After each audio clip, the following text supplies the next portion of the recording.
নমস্কার। ইনফোলিপের বাণী ও কথা পর্বে সকলকে স্বাগত।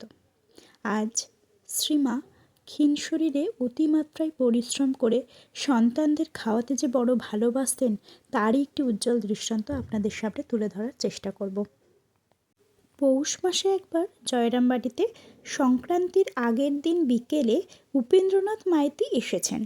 সংক্রান্তির সকালে ফুল নিয়ে এসে এক সেবক দেখেন শ্রীমা ঢেকিশালে বসে চাল কুটছেন, নিজে গড়ে চাল দিচ্ছেন আর কুটা হয়ে গেলে তুলে নিচ্ছেন সেখান থেকে চাল।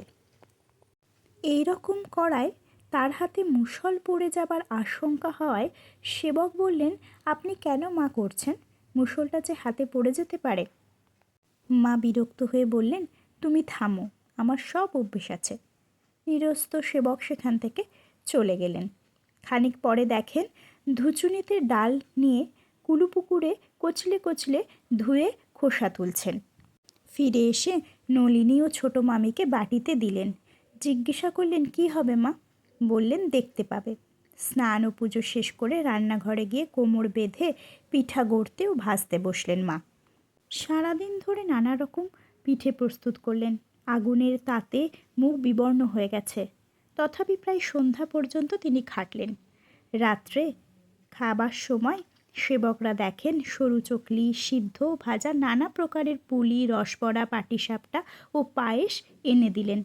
বললেন, অনেক হয়েছে, রেখে দিয়েছি, কাল আবার খাবে, বাসি হলে মজে। প্রচুর খেলেন সব সেবকরা। কাছে বসে মা পরিবেশন করলেন। বৃহৎ সংসার, সকলের জন্য সারাদিন পরিশ্রম করে তৈরি করেছেন ভেবে সেবকরা মনে কষ্টও পেলেন। মায়ের এই সুন্দর ঘটনা আজ আপনাদের সামনে তুলে ধরলাম। সকলে ভালো থাকবেন, সুস্থ থাকবেন, আনন্দে থাকবেন। ঠাকুর, মা, স্বামীজি, গুরুদেবের চরণে প্রণাম জানাই। আগামী দিন আপনাদের মঙ্গলময় হোক এই কামনা করি। সকলকে শুভরাত্রি। ধন্যবাদ।